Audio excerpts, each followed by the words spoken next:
I've had a lot of friends and family ask me why I left the church. And first, I just want to say I kind of take issue with the word "the." I left a church. I stopped going one Sunday. I go to a church now. I go to a few churches. I just stopped going to a church. And to me, that question is almost as complicated as why I left my marriage.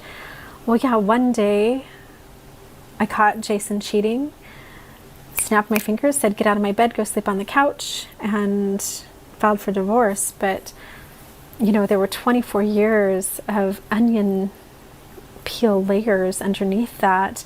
And if all of that had been different, then maybe that night there wouldn't have been a get the hell out of Dodge type of situation.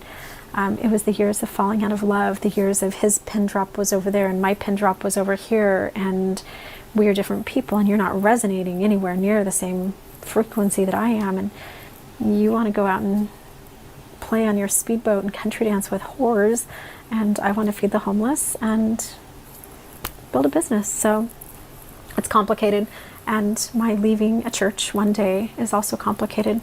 But I just want to tell the story of that very last day because I think that it kind of contains, you know, a lot of the reasons. So we'd moved back to Gilbert, Arizona for a very specific reason. This was the congregation, the community where I had raised my oldest. You know, my 22-year-old was blessed in this church, in this ward.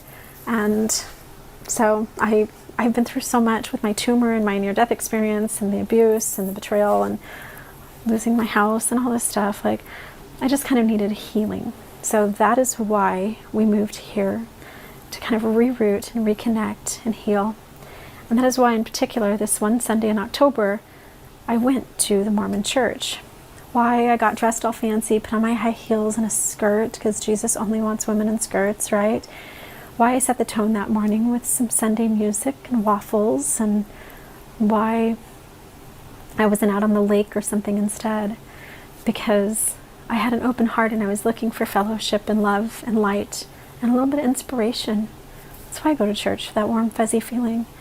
And instead that day, sacrament meeting was, you know, it sounded like it would be good. It was on the family proclamation. I'm a mom, I have a family. But what it turned into was, I think the Relief Society president, no, I think it was the primary presidency, somebody just blaming and shaming women who work. And I looked around this congregation at all of the professional friends of mine, and I work, and I thought, this is just a platter full of guilt and shame. And it made me feel horrible, and so I left and walked out the back. I went to gospel doctrine and thought, okay, let's have a good gospel doctrine lesson. Within about 5 minutes, it turned into an anti-Jewish class, the likes of which I've never heard. The Jews killed Jesus. The Jews turned their back on the truth. The Jews have been hunted and scourged and driven around the earth because of what they did to Christ. And I gave it a little time to see if he would develop into something else, which it didn't. And it went off on an even greater and more offensive tangent. And I raised my hand,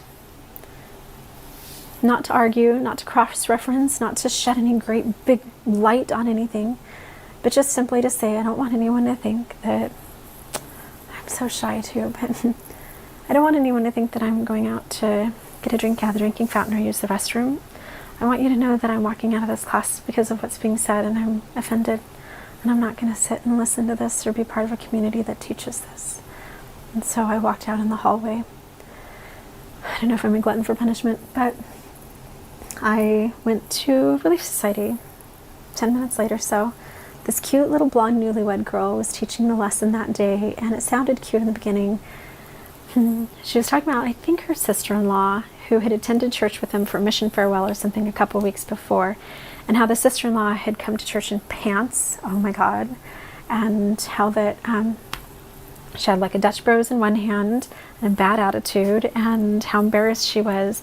And then it developed into the sister-in-law has just come out as bisexual, and much of the lesson was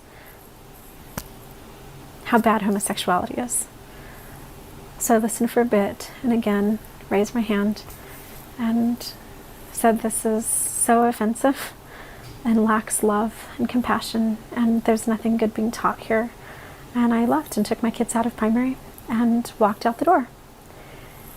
Of course, there are years and years. I have my abuse story. I have the mistreatment with the bishop and, you know, threatening my life through, you know, that's a totally different That's the podcast. That's not this little YouTube video. But so there are layers and layers and layers to it. But that day I simply went seeking peace, seeking some sort of alignment, seeking really something to resonate in my own heart so that I could walk out of that building that day being a better person than I was. I was seeking a reason to be good and do good, something that would make me look higher and look to a little higher source, a little higher power. And instead I was plunged into guilt and shame. So I walked out and I never went back. It doesn't resonate with me.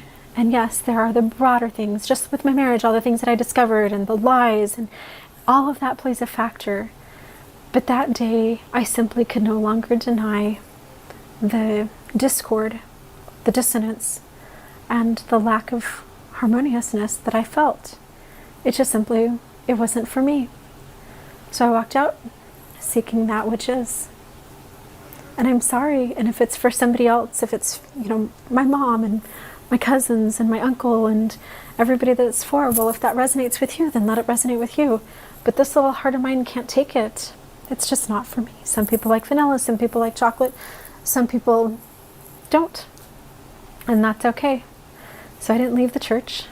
I just walked out of a church one day and made my own path. It's such a little thing. Anyway, that is that. Thank you all for being so concerned about my soul going to hell. I'm concerned not at all about yours.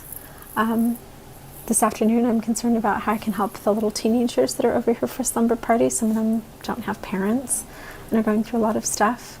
And then I'm going to go attend a church tonight for a little bit of motivation and fellowship and see what other good I can do in the world. I don't know if I believe in Jesus. I don't know if I believe in Buddha. And yeah, I'm the darling of the Mormon church with all of my high callings and my near-death experience. And I don't know.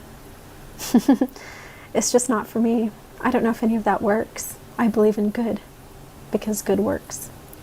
So, simple as that. I'm sorry. I love you guys for who you are. And I hope you love me for who I am.